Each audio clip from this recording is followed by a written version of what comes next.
Here we go.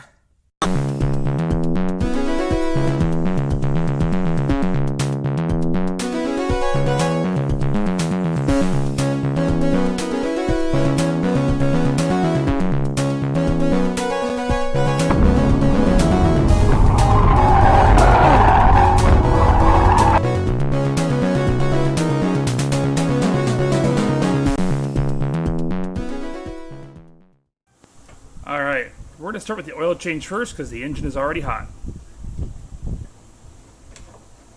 We're jacking up the car and it'll lean toward the direction of our oil spout. If you have a enclosed oil pan like I do, always make sure that you've got this spigot closed off, this opened up, and this opened up and ready to receive oil. If you don't have the things in the right proper order, you're going to make a mess, and you're going to be in a panic, dipping your hand into hot oil to get whatever is open needs to be opened. So, as oil enters the pan, it has to force air out. So that's what the this little vent is for. Obviously, this needs to be open, and you want the spigot closed so that oil is not dumping out onto your garage floor. All right, so as we place it under the car, some drain plugs are at the very bottom of the, where'd it go? There it is. Some drain plugs are at the very bottom, some are off to the side. When it's first opened, oil is going to pour out in the direction of the plug. However, as oil drains down, it's going to pour straight down. So I want to angle the pan so that it's going to be fine when it goes out at an angle, as well as straight down, so I don't have to panic and move the pan as well. Kind of hard to see from this light. I've got to have the garage door open because it is very hot. We are in the dog days of summer up here in Alaska. All right, let's get this open. Alright, got the appropriate sized wrench on it. Give her some torque. Double check and make sure you're going in the right direction. I am. I don't know why it's so hard to do today. May have to do this two-handed. 3, 2, 1. There she goes. Alright, and once you get it undone there, should go out with just your... Actually, it's not even hardly taking any pressure. And here we go. It's not looking too bad.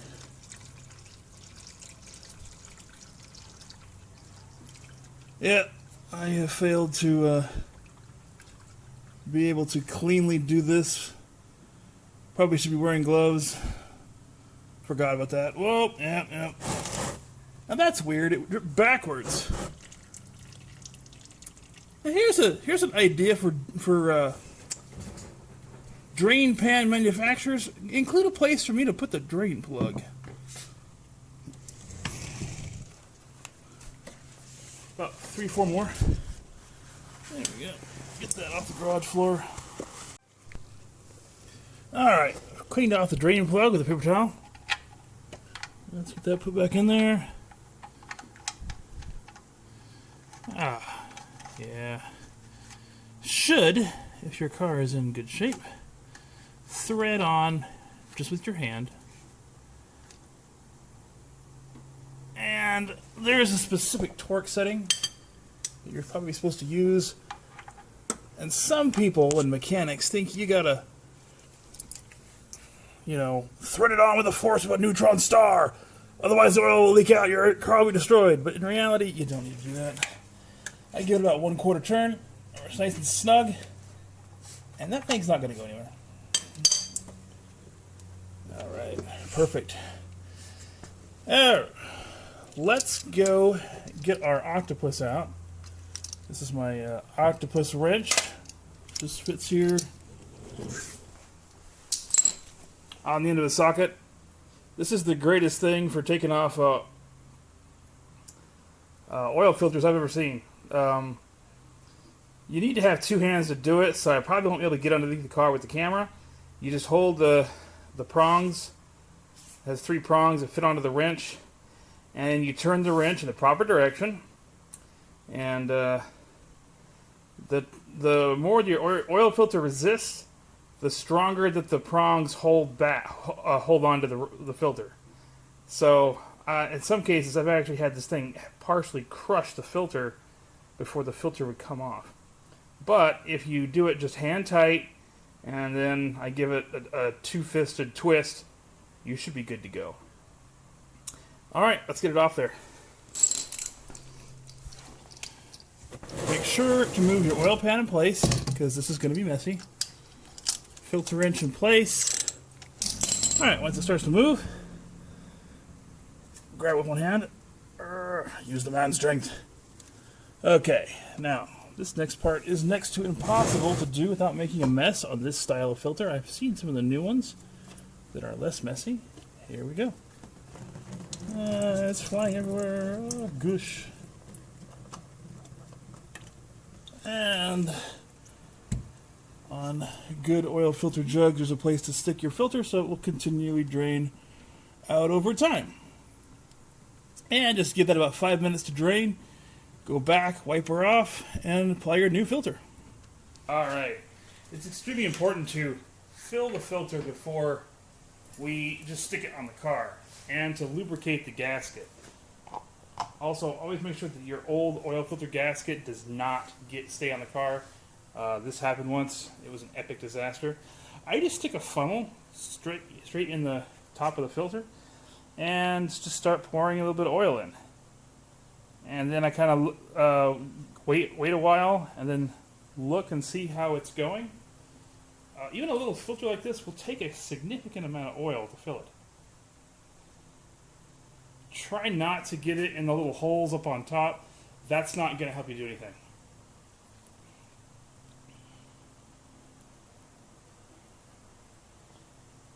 And there she goes.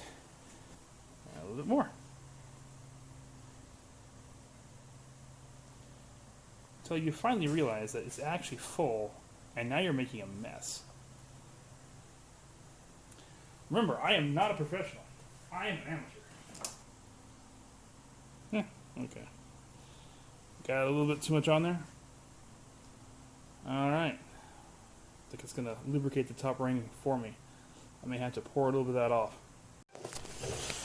Okay, back under the car. We're going to check our mating surface, make sure that no old O-ring is left on the car. Clean it up as best we can, and this looks real nice. Then, without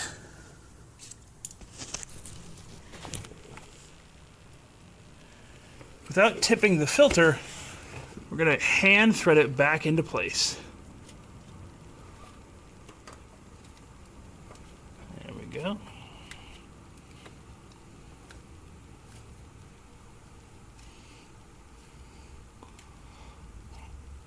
Perfect. Now, some guys will use a wrench. I just prefer to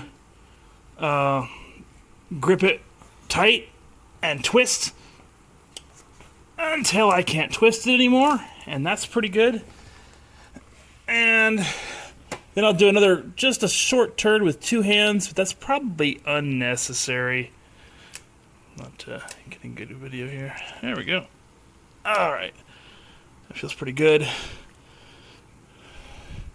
Double check you've got your drain plug installed, oil filter's installed well, everything's clean, oil filter is pre-lubricated. We're ready to go up top and dump in 4 quarts. Now it's important to remember, especially when you've got a great big jug, that this jug is 5 quarts. So I've already put some of that into the oil filter. So I'm gonna go down to 4 quarts, which is gonna be this 1 mark. So from time to time, I'm gonna have to put the jug back on a level surface to check it. Here we go. Don't overfill your funnel. Have patience. Because you've got all day to sit in your garage and play with your car.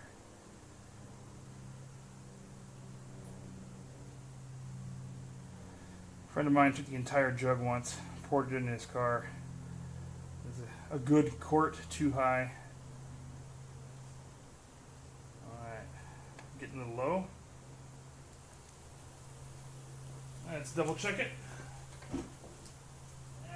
Still got about 3/4 of a quart to go. There we are. And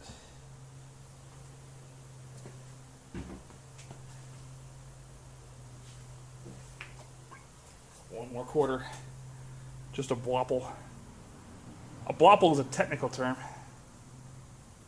It's slightly more than a blurple.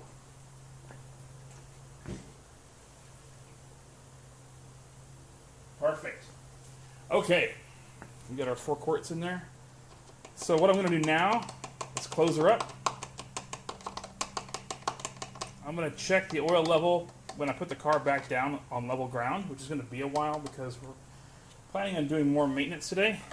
I'm even going to drive around because I may get inaccurate readings. I'll drive around for a few miles, and then I'll check it again, and then I'll raise the oil back up to where it needs to be if we need to add any more oil.